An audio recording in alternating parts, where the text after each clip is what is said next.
Man, this Karla Sofía Gascón thing is interesting. It's fantastic. I love it. I love a nice controversy. So Emilia Pérez star Karla Sofía Gascón says, "I am not a racist. I'm in backlash over offensive tweets. I have been judged and condemned without trial." Gascon, you posted them tweets. Now, it was okay. So she did a lengthy post on Saturday. She did a lengthy post on Instagram where she was apologetic. She apologized before and she was apologetic again, but she was saying stuff like they won. And that's what she says, like, I am not a racist. I've been judged without trial. But at the end of the day, you did post those tweets. You did post that thing about George Floyd, how you called him like a drug addict and a swindler, and mentioned monkeys again. Talking about black people. It's so funny to me when people talk about black folks. Black folks always come from monkeys. Like, listen, we all came from primates. If you're going by evolution, you go one or two ways. You saying we came from primates, we came from the Lord, or we came from the Big Bang Theory, whatever. But the fact they always put primates on black folks is just insane to me. But it shows you how people are prejudiced and sometimes racist. I'm not calling you racist, Gascon, but I'm calling your tweets racist. So here's the thing. If you're Gascon, listen, I understand Gascon, right? You come from obscurity. You're in this film, Emilia Pérez. It get all these nominations at the Golden Globes. You win at the Golden Globes, and then you get the Oscar season, and Emilia Pérez gets 13 Oscar nominations. And put in the context, The Godfather Part 2 had 11 nominations. Now, again, it's different. There's more categories than it was probably when The Godfather 2 was out. But still, The Godfather Part 2, I would never put Emilia Pérez in the same conversation as The Godfather Part 2. And it's funny because when Emilia Pérez got those Oscar nominations, the 13 Oscar nominations, people were saying, like, this film's horrible. Or it's not really that great. And that's why when I saw all these nominations, like, I really felt like Oscar season would have been down to Conclave, The Brutalist, and A Complete Unknown. I really thought Ralph Fiennes and Monica Bellucci in Conclave was going to be the film to beat. I really did, but they didn't go that direction. They went the direction of Emilia Pérez. And so when they won the Golden Globes, I felt like, you know what? Most people said they don't even like this film. However, for some reason in Hollywood, they seem to like this film. And it seems like they're looking for a statement film again. And most likely, Emilia Pérez might actually win Best Film. Well, I was reading something recently where they was talking about Gascon, and some guy said, an insider said, her Oscar chances now are done. Because she was up for Best Actress, I think. And I think she was in the same category with Demi Moore. And I still felt like Demi Moore would have beaten Karla Sofía Gascón. But now I think, but there was always a chance because Oscars do weird stuff like that, where you think someone should win, like an Angela Bassett, you would think she would win at the Oscars, and they give it to Jamie Lee Curtis. So the Oscars do some crazy stuff like that.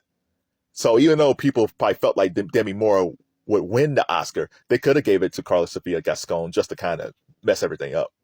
But now that, they're never going to vote for her now. And I do wonder, like, when is Oscar voting season? Like, when does it officially end?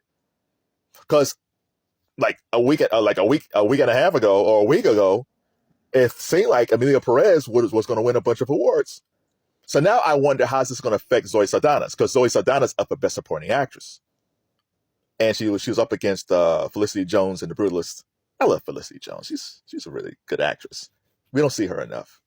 But she also is up against Ariana Grande in Wicked for Best Supporting, even though Ariana should have been in Best Actress. So I wonder what's the Oscar when the voters are voting for Best Supporting Actress, what are they going to do? Because if you vote for Zoe Saldana, for Emilia Pérez, she can go up there and talk about tolerance and all that stuff, and we should stand against racism. So she'll give a nice speech to counteract with what Gascon said in those tweets. You can go that direction.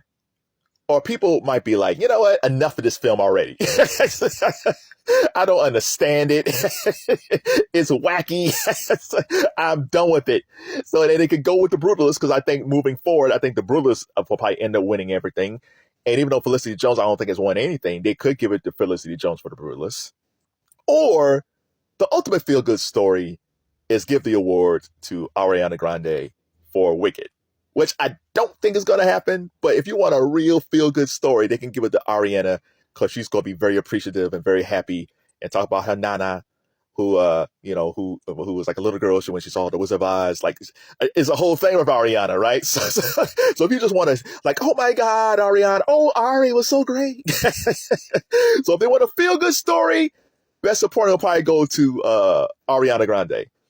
If they want to make a statement, they'll probably go with Zoe Saldana so she can talk about tolerance after Sofía Gascón.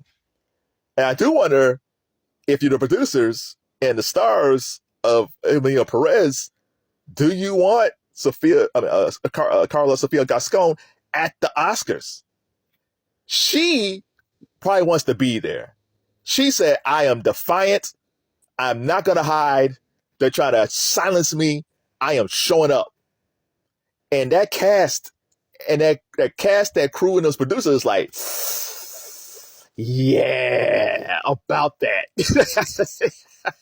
We got to go full Office Space. Yeah, look here, Sophia. We love you. We know we love you, right? But it might not be a good idea that you show up. We'll get you in a nice hotel, all the fixings, but you can't show up here because we're gonna be answering about you all night long.